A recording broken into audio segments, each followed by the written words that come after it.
ফেনী নোয়াখালীতে বন্যা জলাবদ্ধতায় বন্দী ১৭ লাখ মানুষ। পানির নিচে ফসলের জমি, মাছের ঘের থেকে শুরু করে বসতবাড়ি, রাস্তাঘাট। দেখা দিয়েছে সুপেয় পানি ও খাদ্য সংকট। এদিকে ত্রিপুরা থেকে নেমে আসা ঢলে ডুবে আছে আখাউড়া স্থলবন্দর, বিচ্ছিন্ন যোগাযোগ ব্যবস্থাও। টানা বৃষ্টি, পাহাড়ি ঢলে বিপদসীমার উপরে ফেনীর মুহুরী, কুহুয়া, সিলোনিয়া নদী। সেই পানিতে প্লাবিত নিম্নাঞ্চল। ফুলগাজী ও পরশুরামে এরই মধ্যে পানিবন্দী ২ লাখ। এমন বন্যা আগে দেখেননি দাবি করে উদ্ধারে সেনাবাহিনী ও কোস্টগার্ডের সহায়তা চেয়েছেন দুর্গতরা। বাপ দাদাদের থেকে শুনছি যে ৮৮-তে এরকম একটা বন্যা হয়েছিল। এখন শুনতেছি যে ওইখান থেকেও এটা অনেক বেশি বাড়ি গেছে। আনন্দপুর বাজার, ফুলগাজী, তুলগাজী সব অবস্থা আরো বেশি খারাপ। মানুষের বাড়িঘর সম্পূর্ণ ডুবে গেছে।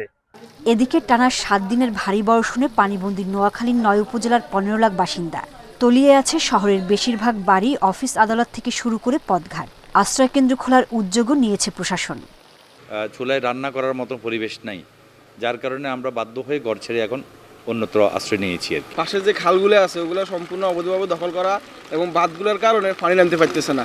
শুকনা খাবার যারা খুবই অনাহারে আছে পানি, তাদেরকে শুকনা খাবার দেওয়ার জন্য প্রয়োজনীয় ব্যবস্থা, এবং আমরা ত্রাণ মন্ত্রণালয়ে চিঠি লিখতে ত্রাণ মন্ত্রণালয়ে যোগাযোগ করতেছি যে আমাদের নোয়াখালীতে এই অবস্থা।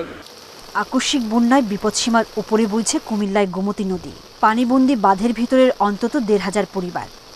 আমার সব কিছুই রয়ে গেছে, ফ্রিজ, টিভি, ফার্নিচার যত আছে সব, কোনো কিছু বাইর করছি না আমি।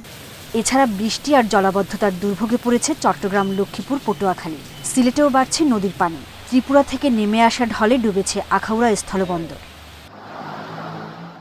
সোহেলি জাহান, ইন্ডিপেন্ডেন্ট নিউজ।